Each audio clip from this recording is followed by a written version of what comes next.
নেতারা জনগণকে প্রতারিত করে ভাওতাবাজির মাধ্যমে মানসিক আশ্রয় খুঁজছে। দেশে বিত্তশালীদের সংখ্যা বেড়েছে, যারা মূলত বেনজির শ্রেণী। এ তো মহাকাব্যকেও ব্যর্থ করে দিচ্ছে। আওয়ামী লীগের মন্ত্রী নেতারা জনগণকে প্রতারিত করে ভাওতাবাজির মাধ্যমে মানসিক আশ্রয় খুঁজছে। আজকেও তাদের বেশ কিছু নেতা এবং আওয়ামী লীগের সাধারণ সম্পাদক ওবায়দুল কাদের সাহেব অনেক কথা বলেছেন, জনগণকে বিভ্রান্তিমূলক কথাবার্তা বলেছেন, বিভ্রান্ত করার অপচেষ্টা চালিয়েছেন, কিন্তু সত্যকে তো আর ঢেকে রাখতে পারবে।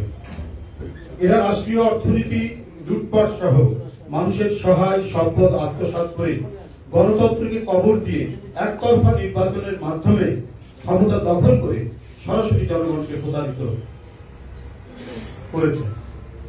নিখুঁত ধূর্ততায় জনগণের চোখে ধুলো দিয়ে বিরতিহীন ডাহা মিথ্যার আবর্তে জনগণকে প্রতিনিয়ত বিভ্রান্ত করার অপচেষ্টা চালিয়ে যাচ্ছে।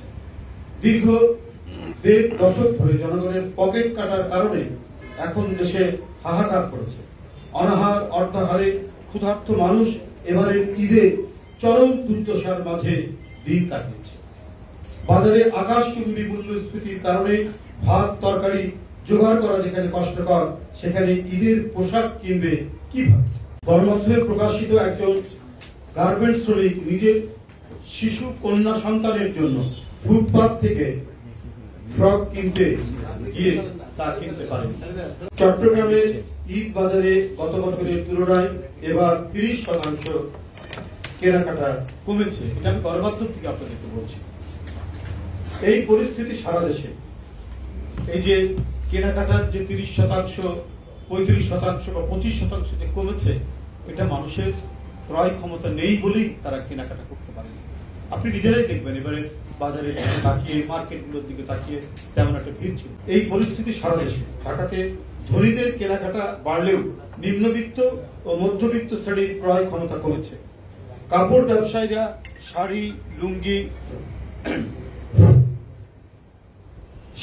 লুঙ্গি, পাঞ্জাবি তাদের টার্গেটের অর্ধেকও বিক্রি করতে পারেনি।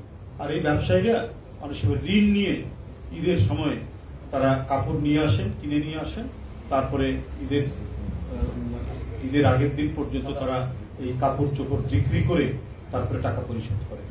এবারে যে কাপড় নিয়ে এসেছিলেন ঈদের প্রাক্কালে বা ঈদের আগের দিন পর্যন্ত বিক্রি করা হবে, সেটা তারা অর্ধেকও এই টার্গেট তারা মেটাতে পারে। অনেক ব্যবসায়ী ঈদের প্রাক্কালে বাকিতে কাপড় নিয়ে বিক্রি করার পর তার টাকা পরিশোধ করে। এখন তাদের কপালে হাত। আর আওয়ামী আমলে বিত্তশালী শ্রেণী মানেই টেন্ডারবাজ, সিন্ডিকেটবাজ ব্যক্তিরা, যারা ক্ষমতাসীনদের আশীর্বাদ পুষ্ট। আওয়ামী নেতাদের অনেকেই বলেছেন দেশে বিত্তশালীদের সংখ্যা বেড়েছে, যারা মূলত বেনজির শ্রেণী। একটা বেনজির শ্রেণী গড়ে উঠেছে। আমরা কয়েকদিন ধরে গণমাধ্যমে, সংবাদপত্রের, পত্রিকায় আমরা যে কাহিনীগুলো শুনলাম, দেখলাম মেয়ে ইউনিভার্সিটিতে পড়ছে, তার আরাম আয়েসের জন্য আলাদা একটা ফ্ল্যাট কেনা থেকে শুরু করে, এ তো মহাকাব্যকেও ব্যর্থ করে দিচ্ছে তাদের এই মহাকাব্যগুলি শুনলে পরে। এই বেনজির শ্রেণী গড়ে উঠেছে এই ১.৫ দশকে সারা বাংলাদেশে। এখন প্রশ্ন হচ্ছে, এই বিত্তশালী কারা? এই বিত্তশালী শ্রেণী হচ্ছে বেনজির শ্রেণী, যারা বিএনপির অসংখ্য নেতাকর্মীদের গুম খুন করে প্রধানমন্ত্রীর আশীর্বাদ পুষ্ট হয়ে হাজার হাজার কোটি টাকা কামিয়েছে। এছাড়া মেগা প্রজেক্ট ও অবাধে ব্যাংক লুটের কথা এখন কল্পকাহিনীতে পরিণত হয়েছে, যা অতি বাস্তব। শোনাচ্ছে কল্পকাহিনী।